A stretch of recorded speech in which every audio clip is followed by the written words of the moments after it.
They all laughed when they heard it. 2. Dana, $10. Laughter flitted through the mahogany-paneled room like gnats over something rotting. My mother smirked beneath a silk scarf. My brother reclined, arms folded, a throne of arrogance pressed into his spine. Even the cousins, half strangers in blood and bond, grinned like they'd snatched a prize. I sat motionless. No blink. No flinch. Only my gaze fixed on Mr. Carroll as he cleared his throat and nudged his glasses higher. "Actually," he said, "there's a private letter for Dana." Silence followed. The kind of silence that leans in curious and tight. My father always told me I was too soft, too still, too quiet. But back then, he called it love. I was his shadow. I fetched his tea, knew his clients by name, tracked his appointments like sacred rites, tiptoed around his moods, swept up his wreckage, smiled through frost. When I told him I wanted to write, he said, "Write something worth reading or don't waste the paper." So I did. Both. He never read a word. The betrayal didn't roar, it crept. First, they stopped CCing me on family emails. Then came dinners I wasn't invited to. Vacations I discovered on Instagram. I played indifferent. Still mailed birthday cards. Still showed up for holidays. Still asked how they were, while they forgot I existed. When he got sick, I came home. Left my job. Became the caretaker. While they argued about hospice costs from 3 time zones away. I fed him. Bathed him. Watched the light fade from a man who never once said thank you. I discovered the new 2 days before he died. By mistake. A file left open, no password.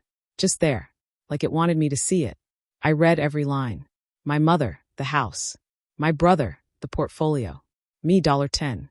No reason. No note. I sat with that. Didn't cry. Didn't rage.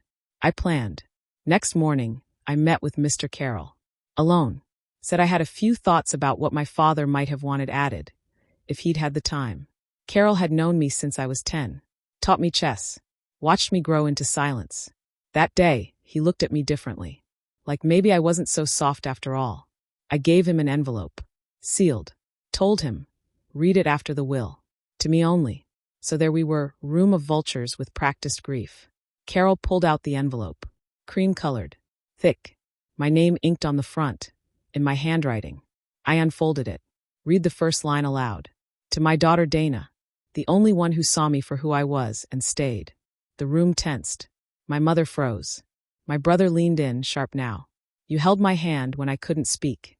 You gave me dignity when the rest gave me invoices. This isn't an apology. You know I don't do that. This is recognition. My voice didn't shake. Didn't falter. The rest of them got money. I got the truth. I paused. Let it burn. Then handed it to Carroll. Read the rest. He did. A second trust. Private. Irrevocable. Opened 2 months before death. Valued at $3.1 million. In my name. I didn't react. But around me, the silence shattered like porcelain. My brother paled. My mother parted her lips, but no words followed.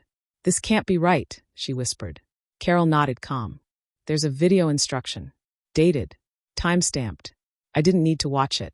I knew what it said. Because I wrote it. Did I lie? No. I reminded him of what he ignored. The time my brother drained the family account and was forgiven as reckless. The bruises I wore when my mother accidentally shoved me into the coffee table. The years I scrubbed their chaos and got erased in return. He read every word. Twice. Then signed. Now they looked at me like I was the villain. But I hadn't stabbed them. I just placed the blade they left in me.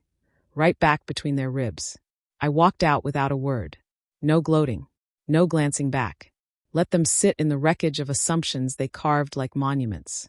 Let them wonder how long I'd been planning. Truth. Longer than they'll ever know. I live near the coast now. Full time.